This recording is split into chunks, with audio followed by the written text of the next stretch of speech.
Всем привет! В этом ролике я хочу вам показать следующего героя из тестового сервера. Кларису, дочь усыпальницы, боец фракции таинства, который умеет накладывать антиисцеление и яды. Довольно интересный боец, пока не совсем понятный, но все же давайте разбираться, что он из себя представляет. Поэтому усаживайтесь поудобнее и приятного просмотра. Но перед началом небольшая реклама. Кстати, если вам не хватает кристаллов призыва или других ресурсов, и вы не можете задонатить сами, с этим вам поможет спонсор этого ролика – Donatov.net. Donatov.net поможет вам с донатом во все популярные игры дешевле, чем в самой игре. Если у вас проблем пополнить кошелек в популярных сервисах, наподобие Steam или Battle.net, Donatov.net также вам может с этим помочь. Ну и куда же без нашего любимого Watcher of Realms?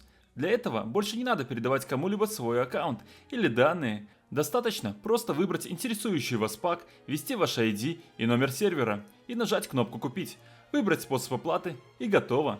Подробная инструкция, как покупать, также представлена. И на закусочку, при регистрации по моей ссылке ты получаешь купон на скидку в 5% на первую покупку. Больше у вас не будет проблем с донатом, ведь с донатов нет, донат есть. Начнем по классике с базовых характеристик героини. Атака у нее достаточно неплохая, в 4700. Это, конечно, не верх мечтаний, как, к примеру, у Орды, но все же достаточно крепкая. Хорошая прямо ОЗ, 18 тысяч. Рейндж атаки позволяет ее ставить за танком, что без сомнения плюс. Интервалка также достаточно высокая. Ну и стоимость классическая до бойцов в 20 монет. Неприятно, но что имеем. Давайте теперь перейдем к таланту и навыкам героя. На таланте у героя имеется 25% шанс заменить стандартную базовую атаку на эффект темное острие, который наносит 90% урона двум врагам и накладывает 2 заряда эффекта яд на 10 секунд. Довольно неплохой эффект, который может пригодиться в пачках яда. Кроме того, за каждый один заряд эффекта яд, наложенного на врагов при дальности базовой атаки, шанс срабатывания данного эффекта увеличивается на 1%, вплоть до 50%.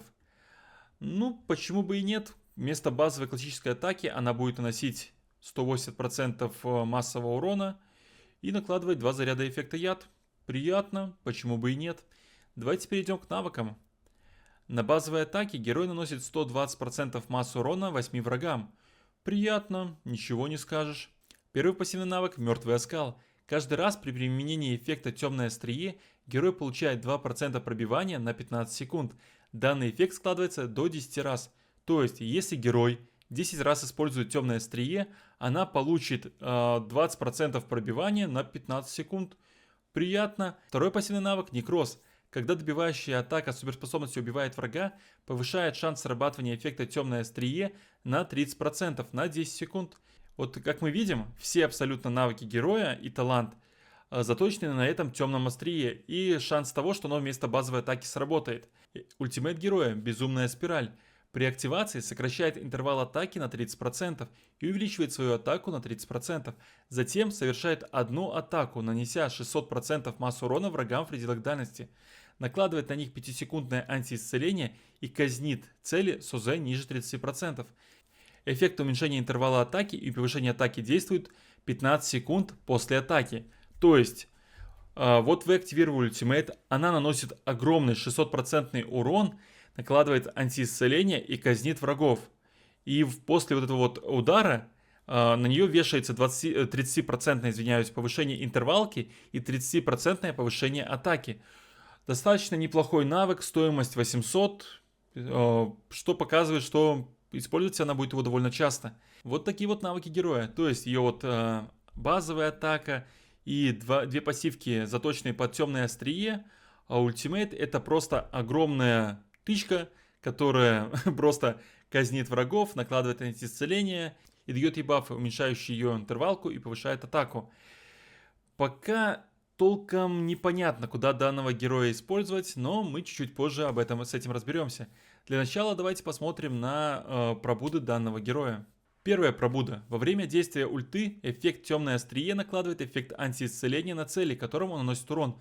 То есть на первой пробуде она начнет постоянно накладывать данное антиисцеление, поскольку темное острие там прокает просто огромное количество раз.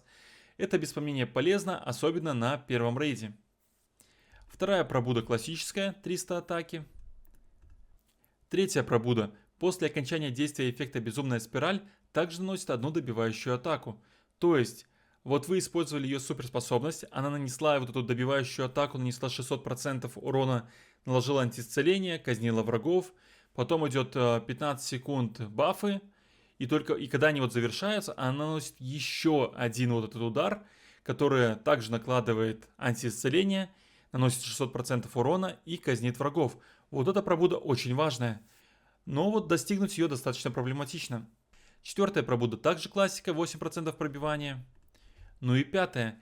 Длительность пробивания, полученного от эффекта мертвый оскал, становится постоянной, а пробивание за каждый заряд увеличивается на 1%. То есть, больше не будет вот этого ограничения на 15 секунд, она будет получать 3%, то есть это по факту 30% пробивания. Это, конечно, сильно, но все же... Давайте теперь посмотрим, как пробуда влияет на общий урон героя. Тестил я на матрице в течение 1,5 минуты боя. И как видим, первая пробуда не влияет на ее урон, поскольку первая пробуда нам необходима только в тех случаях, где нам необходимо огромное количество антиисцеления. Третья пробуда дает огромный прирост, более 40%. Ну и пятая пробуда практически не влияет на ее урон на матрице, поскольку там идет постоянные противники и данный баф постоянно обновляется. Но на тех этапах, где идут волны постепенно, то есть где вот эти вот 10 секунд могут пропасть, там данная пробуда будет просто must have. Поэтому она тоже важная, но все же не везде. И как видим, основная пробуда у нее третья. Без нее урона от нее прям очень мало, но все же он есть. Из снаряжения ей лучше всего подходит катаклизм с фракционным кольцом таинства и магия души. Остальные сеты на ней смотрятся не то чтобы очень хорошо. Из артефактов рекомендую весы или око греха. Теперь переходим к тестам данной героини. И первый тест я хочу провести на первом рейде, на 24 этапе. Пачку я взял довольно стандартную, пробуда у нее здесь нулевая. Посмотрим, как она справится с здешними волнами. В целом в проходке ничего нового, просто отдаем ультимейты по мере подхода мобов. Давайте посмотрим, как она справится с первой волной, и после этого перейдем сразу к концовке. Посмотрим на результаты боя.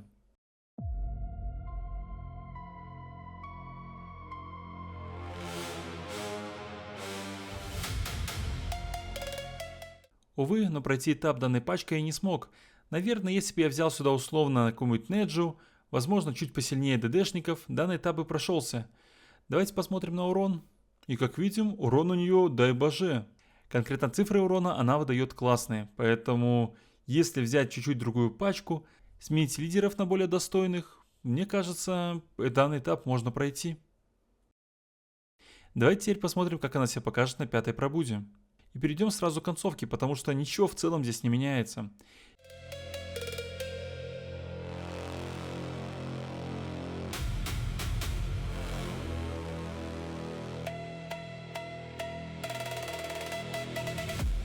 Как видим, на пятой пробуде также не получилось пройти. Но урон тут вообще космический. Поэтому, если взять других лидеров, чуть-чуть посильнее одеть героев, думаю, данный этап она пройдет. Ну и небольшой тест на матрице. Пачку я взял довольно своеобразную, просто посмотреть на то, какие цифры урона она сможет нам дать.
Увы, бой закончился гораздо раньше, чем я планировал, поскольку начали умирать герои. Но пачка, конечно, своеобразная. Кир с одним хилом все-таки не выдерживает. Но этого нам хватит для того, чтобы посмотреть, какой урон она успела нанести за это время. И как видим, урон на матрице, совсем никуда не годится. Есть много других героев, которые нанесут сильно больше. Поэтому для матрицы она все же не совсем подходит. Давайте перейдем к выводам по герою. Вот такой вот герой, Клариса, дочь усыпальницы. Что я могу сказать о герое? Довольно неплохой на самом деле герой, который в тех режимах, где она необходима, она будет играть. Это, к примеру, рунки Малрика. Она превосходно накладывает антиисцеление на того же самого барона и на Атрокса, не давая им вставать. Она отлично себя покажет в башне обмана на некоторых этапах.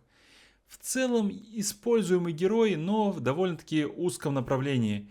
В игре в данный момент нету таких героев, которые смогут массово накладывать яды. Вот она одна такая, и где вот прям необходимо это использовать, я даже и сказать не могу. На матрице она не то чтобы сильно нужна. В башне обмана также заменяемая. В первом рейде у нас и так очень много... На первом рейде у нас и так много антиисцеления сейчас есть, и пробивать его проблем нету. Да, она там поможет, вопросов нет. А так, героиня ни туда и ни сюда.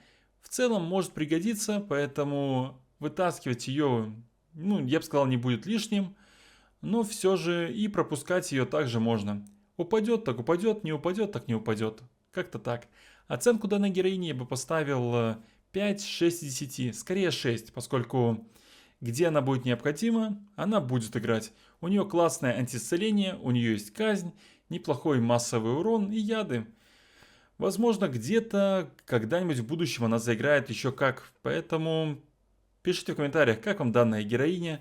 Будете ли пробовать ее доставать или будете скипать. Также не забываем ставить лайки и подписываться на канал. Увидимся в следующем ролике.